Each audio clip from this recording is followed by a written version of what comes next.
Yo, yo, yo. Yo, yo, yo. Hello. How are you? How you doing? Don't look like that, man. Let me open this up a little bit. I know we got the smoke.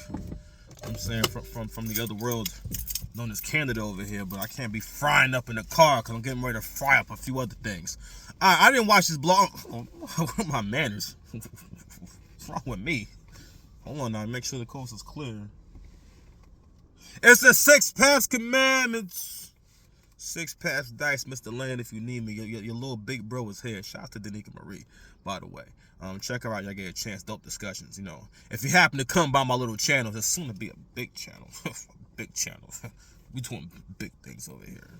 Don't mind me, man. I'm being a little silly, man. Starting the morning off good. So I've come to the conclusion that, you know what? We're going to start doing these videos in the morning when I come out the gym. All right? Anyway, so quick little blog on just a quick subject. I saw Jim's talking about this. Has Eazy. Now, I didn't watch the video, so I don't know where he went with that. I just saw the subject and I want to touch on it real quick because, you know, my man Eazy the Block Captain is always the topic of discussion, and, you know, and Eazy been stimulating the battle rap economy, at least in the blogosphere for a little bit. So shout out to Eazy the Block Captain, bro. He just had his first card, the infamous. You know how we had the infamous Mobb Deep? Or the infamous Jared from Subway? We have the infamous Eazy the Block Captain presents the trenches, or I'm sorry, Gutter City presents the trenches. Volume 1 went down. They had Riggs versus K Walker, Dub the Phenom versus Real Deal, Dot versus Enes, and Reed versus Eazy the Block Captain. And oh man, that wound up being a very good battle. I was so happy to see Reed like not be what he been in the past, because I really enjoy Reed, because Reed reminds us of what a dope rapper sounds like, or a good rapper sounds like. Having the kind of voice that Reed has, that's not something that someone could teach you. That just has to be who you are. But anyway, I'm getting off subject already.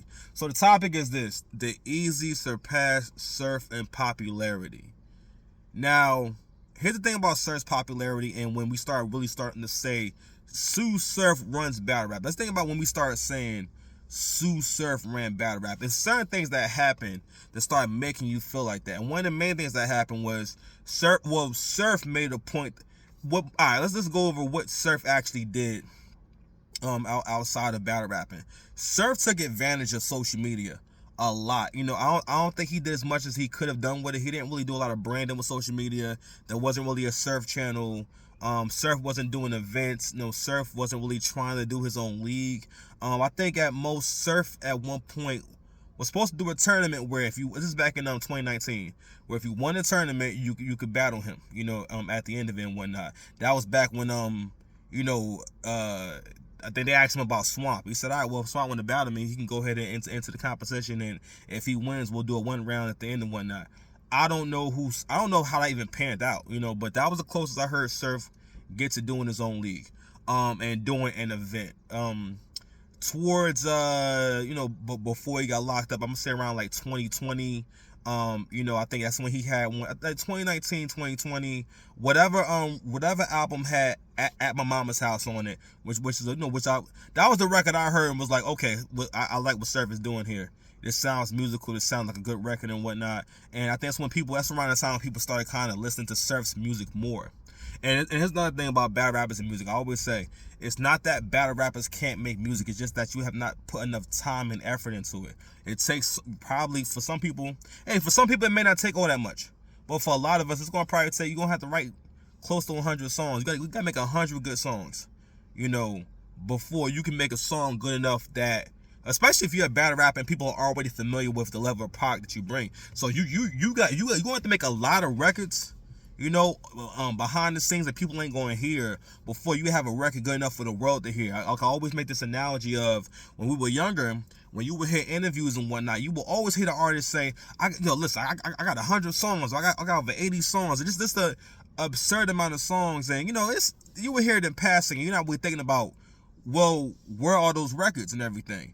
Not all those records are good records, or not all of them. For one, it could be they couldn't, the beat might have been purchased before they recorded over it or made a song to it. Maybe it just didn't work out. Maybe they wasn't feeling the record. Maybe the team didn't like it. It's a variety of reasons for why you maybe won't never hear a certain record, right? So yeah. So Surf's music starts to get, starts to heat up a little bit around that time. So again, I'm going over things that Surf was doing outside of battle rap that helped. But so a few other things that also, again, when artists are able to do things outside of their primary role, that can kind of help with, again, for one, adding different facets to your character, or not even character. You just get a different reputation, because again, like, it's like a lot of us could just do one thing, but when we see you say run a business, when we see you do stuff like, get into acting and stuff like that. That's one of the main reasons why Snoop Dogg is still Snoop Dogg. If Snoop, don't get me wrong, I might argue that if Snoop Dogg never tried to act, maybe he would have took the music even more serious. But I even felt like with Snoop Dogg, I mean, I think Snoop had an amazing career and he has an amazing catalog, period. He has an amazing catalog. You know what I mean? Drop It Like It's Hot. Sexual Eruption. The joint with Pharrell. I just want you to know that you were really special. Like we got Jane and Juice. You know what I mean? I think Deep Cover. All these records. Murder Was the Case That They Gave Me. Just the whole first like 2 albums and whatnot. The shit with Dre, the shit that he was on with Fifth. He got a lot of records he featured on. He had a great career. But one of the things that made Snoop a bit bigger was the fact that Snoop did movies and he was a personality. Going back to Surf, right? Surf had Midnight Madness, and he also, what else did he do? And it was The Spaces and Going On Live, right? But I think what Surf messed up at is that Surf wasn't really the most focused guy. And he never was the most focused guy. He was never really and this is a self-fulfilling prophecy of all hood dudes, because when you a hood dude, what you're basically saying, it's no disrespect to them, but it's like you need discipline and structure and conservative thinking in order to be successful. All right, and you need to also be able to think ahead, long-term thinking. All right, long-term thinking is what makes you successful in the long run. And I don't think Surf was always doing everything he could be to be successful. And also it was a combination of like Surf living his raps as well. So all these things kind of add up to like the lore of Sue Surf. And then we get, I think for the most part, we get the culmination of like everything towards the end of his, like, I can't want to say the end of his story, because like, listen, who knows, Surf maybe might get out. We don't know all the details of the situation or how it's gonna play out. I hope everything works out best for that brother. But again, he had the Midnight Madness. That also kind of, again, that was dope. That was a dope movement, and he was a part of that. You know what I mean? He also, like I said before, going live, and Surf will go on live, and as soon as he touched down on someone's live, he'll start saying, "Look at the numbers. Look at the numbers go up," and numbers will go up. He was able to do that. But Surf didn't use the fan base he had to sell a lot of different things. And he wasn't necessarily trying to break into other things. I'm like, I don't see why Sue Surf couldn't have been on ESPN. Why he couldn't have been on any of these shows, because Surf had the personality and everything. But Surf was very serious about protecting his street image as well. I remember when they asked him about him being on Wild 'N Out and auditioning for Wild 'N Out. This is like years ago. He said, "I'm not a stand-up comedian." Which, don't get me wrong, he don't have to be, and maybe that wouldn't have been a good look for Surf anyway. So I'm not saying he had to do that, but I don't think Surf was really as focused on doing other things, and really branching out, And what you see with a lot of dudes is they go either two ways, especially if their image is a street dude. They'll either say, "I'm going the complete other direction," or they'll lean into it and use it to sell their brand. And the thing about Surf was, and it also was like another self-fulfilling prophecy, is like, like it's power in the tongue, because Surf still did kind of talk like, "I'm still that guy." And actually, and I guess from what we see, he was still trying to be that guy, and that guy meaning like, I'm reckless. I'll do whatever. If I feel disrespected, it's punishable by death. Anything can happen to you. I don't care. Type of energy. Don't get me wrong. For a movie, that's great. You know what I mean? For a TV show, that's great. You know, we watching Power, all that stuff is great, but in real life, it has real life consequences, you know? And it didn't really seem like he was trying to get away from that, you know, because at the end of the day, like, it just don't work out for no one. I feel like street culture and being a street dude is almost parallel to whole culture for women, you know, where it's like, yeah, on one hand you can say, but the street dudes is winning. The street dudes is marketable. The street dudes is getting deals and whatnot. But the street dudes is getting killed and going to jail. Oh, I'm sorry, that they getting deleted and going to jail. It's like one or the other. They getting deleted or going to jail. You know, because that's only one way it can go. Same thing with whole culture. A lot of times, but a lot of women don't tell you about, you know, and when you see this online, you know, this whole level up these type channels about leveling up, and basically channels that teach you how to be a gold digger. You know what I mean? How to be a gold digger, or how to be a gold digger / sugar baby / like basically a sex worker, in so many words. You know, and don't get me wrong, if that's what you do, if you can look in the mirror and say, hey, I'm a sex worker, you know what I'm saying, then yo, you know, but again, even what I'm saying is like so like politically correct, but if you know that's what you're doing and that's what you are and whatnot, all right, cool. But a lot of women, you know, don't really understand that when I'm listening to someone tell me, oh, basically say whatever you gotta say to this guy. Pretend to be feminine, pretend to be a nice person, do whatever you have to do to get him to fully commit to you, you know, and manipulate him, and you know, and make him think you're a nice person, and tell him what he wants to hear and everything. Do whatever you have to do to get the money out of him and to extract the money from him. Who else thinks like that? But also too, people also don't realize that people who do that kind of work, they are often in danger because they're dealing with strangers on a regular basis. You know what I'm saying? So, I mean, because not all of them are vetting these men. You know what I mean? You're not vetting these men. You're not putting a background check on them. You know what I mean? You don't know that much about them but before you start taking money from them. So, and that's a whole different topic. What I'm saying is that, you know, it doesn't end well. Most of those women don't wind up married. They don't wind up with kids. They don't wind up with a happy ending. They get instant gratification. If you can get that, if you for most women are not going to be successful doing that. The same thing with the streets. Most people who are in the street are not successful from being in the street. You know, being in the street meaning doing illegal activities. Most people are not uber successful. They may be doing it, you know what I mean, but they're not very successful. You know, because it's also with that, there's no way being successful in that arena without people shooting at you. Whether you picking the interest of the wolves or the people around you going to betray you, anything can happen on top of that. You got the government, the police. You know what I mean? You got people creating cases on you. Okay, so anyway, going to Eazy, right? In terms of popularity, so I just went over just the for one, what Surf was doing as far as activity and maybe the downfall for that archetype in general. Again, prayers to that guy. Hope everything works out for him. Hope he gets what he's looking for in that situation. But going to Eazy again, I think Eazy and Geechee. I think Eazy's right behind Geechee for the best run. Here's the thing about Geechee. Geechee has never been, the whole time that Geechee has been outside, he's always been outside. This man has never been locked up. We never heard that Geechee guy is in jail. I'm not saying that to make fun of no one who's been in jail for a situation. I'm just saying that Geechee Gotti is never in jail. He's never in any kind of trouble. There's never been a threat of, or Geechee Gotti was in this scuffle. Geechee Gotti has not been in no scuffles. He has not been in jail. No one shooting at Geechee Gotti. Actually, when there was a fight on camera, and I ain't saying, you know, listen, the bull got his reasons for it. Geechee like, listen, listen, bro, I'm not trying to get involved with nothing unless I absolutely have to. Okay?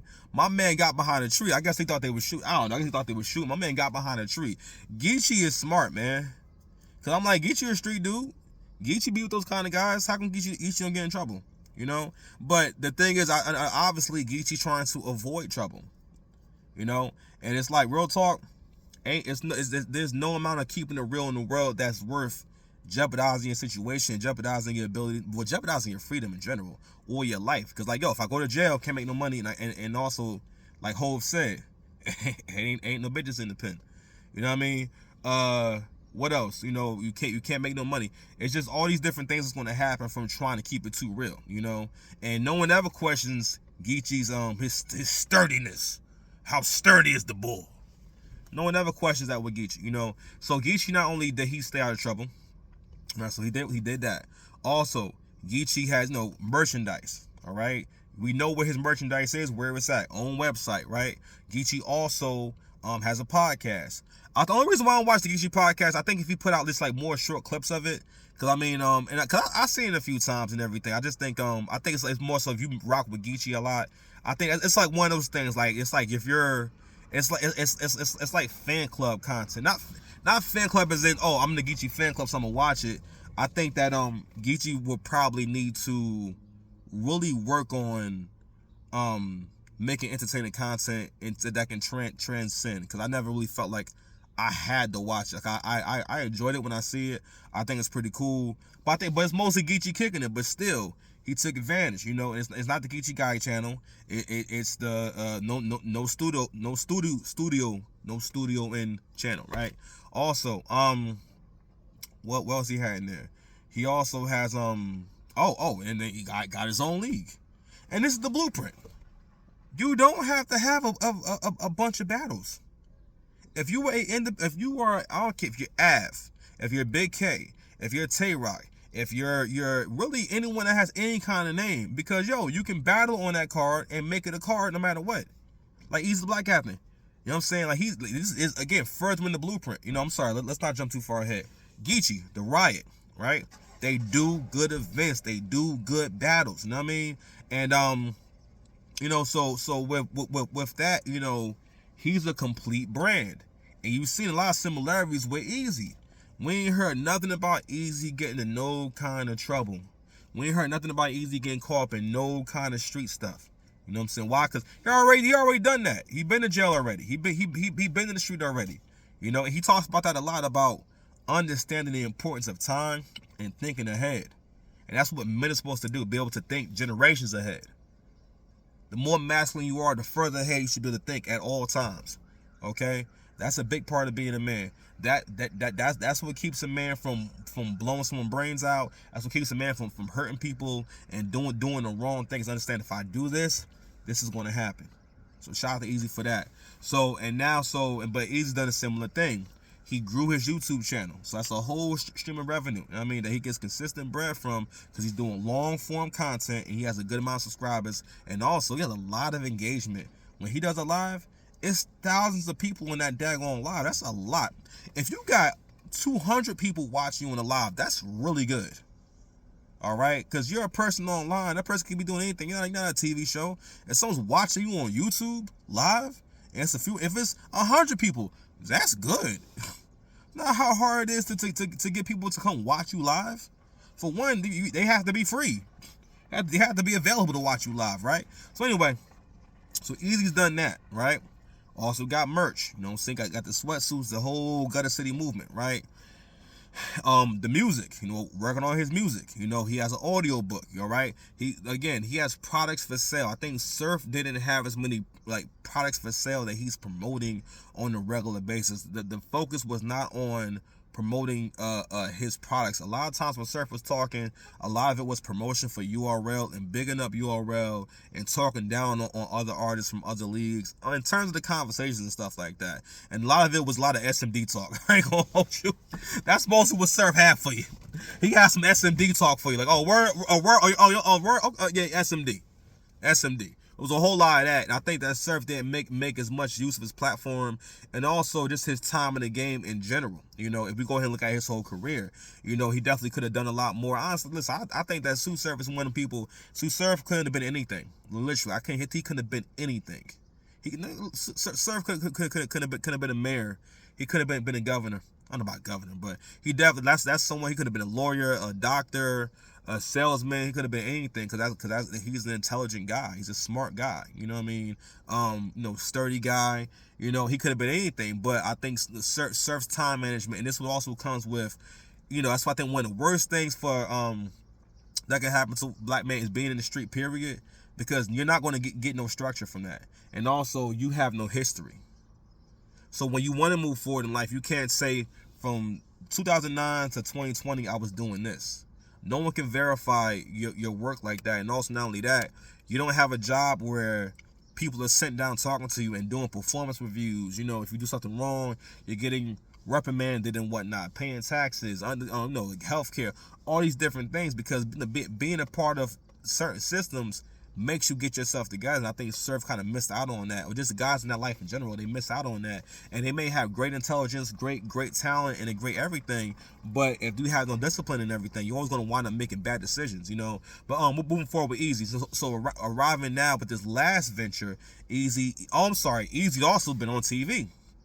Now, it may be the Peacock app, but he's on TV and he's working on getting into movies and looking at scripts and everything and doing some acting.